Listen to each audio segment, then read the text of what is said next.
Today I want to show you how to make a cute, fun project.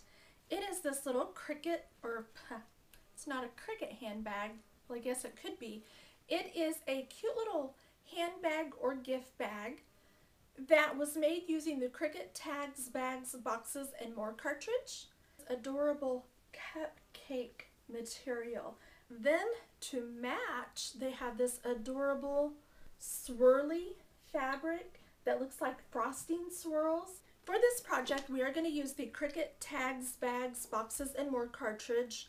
I know they are retiring this cartridge, but on a lot of the new cartridges, they are adding bags. I think that you can find a similar cut. Now, I did do this bag a little different. When I tried to cut it on the Cricut, the blade was ripping the material where it tried to score it. Fabric just kept shifting a little bit. So I didn't have the best luck that way. I will just take a sheet of poster board and I will cut it down to fit a 12 by 24 mat and use that to hand cut out the fabric for the bag rather than trying to cut it on the Cricut. The first thing we are going to do is go to page 118 of the handbook for tags, bags, boxes, and more.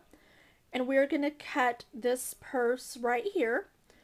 We are using the 12 by 24 inch mat to hit the fit to page button so that we can make our purse as large as we possibly can on a 12 by 24 inch mat. The purse, we're going to hit cut. Speed is at max, my pressure is at max, and my blade depth is at 6. We are now preparing our fabric for our bag.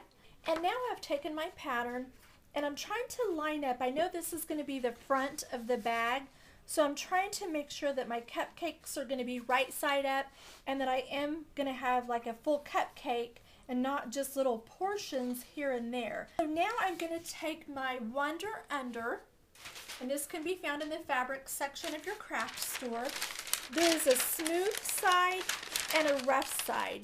You want to iron the rough side to the back side or the wrong side of your fabric. On a hot, dry iron, and it should just take a few seconds per area, but you do want it stuck down good. I'm going to use my ATG gun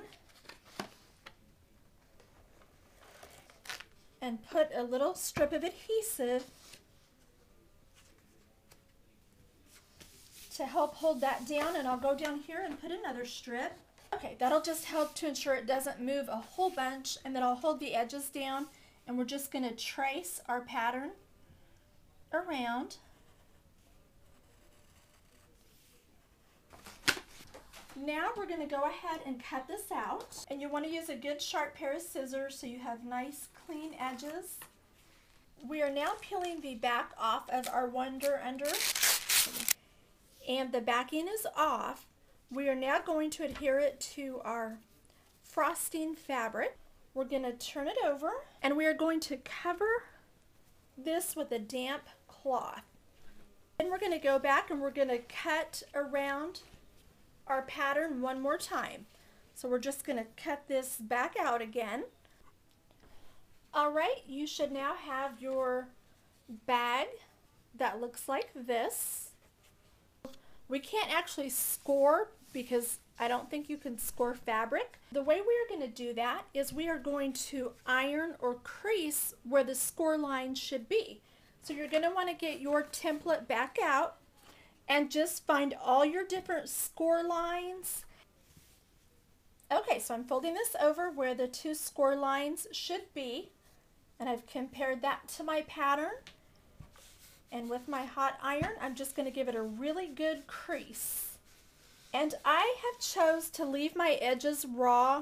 They will possibly fray a little, but if you're into this shabby chick look, then you will love it. It'll just have the little frayed edges.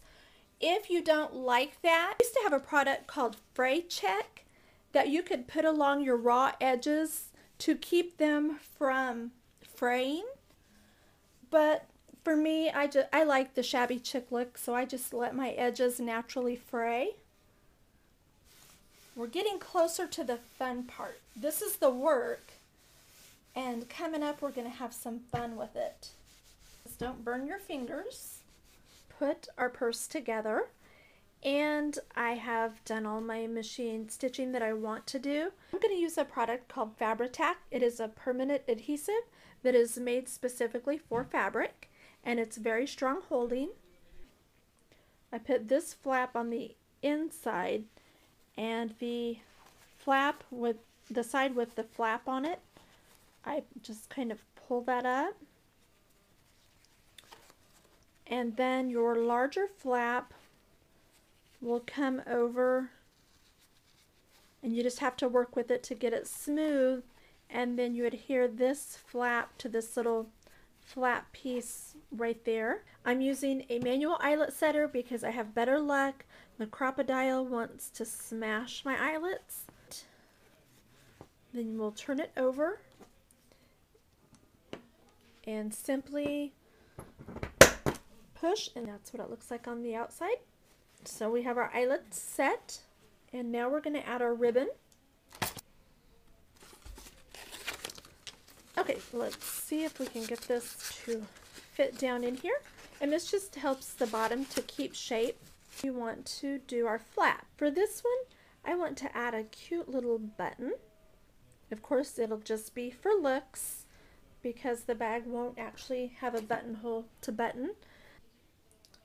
There you have it, our little sweet treat bag. I think it turned out really cute. I think they take a little practice, and with each one you get better on how to do the corners and how to do the sewing and stitching to make it all come out right. Okay, I have a few tips for you that will hopefully make it easy. The first thing, and I don't know how much of a difference this made, the fabric for this bag is a stiffer fabric, like you could make a chair cushion or a seat cushion. It's that type of kind of a coarser material. The sweet treat material is a much softer cotton.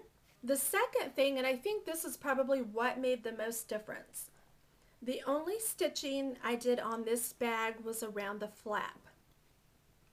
On this bag, I stitched the corners together to kind of make them stand out, and I truly think that that probably messed with the size of the pattern, so that when we went to put it together, it was just off. See the difference in how how they set? This one does kind of want to lean forward, and I think it has to do with the stitching right here, and it's pulling everything forward, where this one sets up nice and straight. And again, the texture and the stiffness of the fabric could affect it, but I don't think it would affect it that much. So if you want to do more stitching on your bag, you can.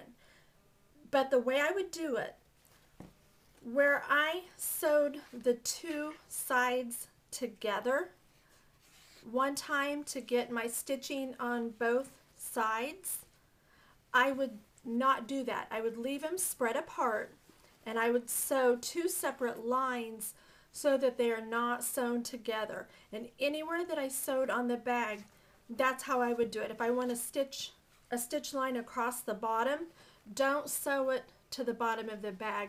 Leave it spread out and just sew across just this single piece of fabric. This one truly does just have a more professional look. It looks better put together. Everything just lines up perfect. It's nice and smooth. And this one just seems a little out of sorts, a little out of shape. Now I'm showing you all of my mistakes and my errors. I want beginning crafters to know that no matter how many years you've been crafting, there is a trial and error. Anytime you try a new project or are learning something new, you're going to make mistakes. You're going to have projects that just don't quite turn out. I am opening myself up and showing you my mistakes and my not so good crafting projects so that hopefully it will help you.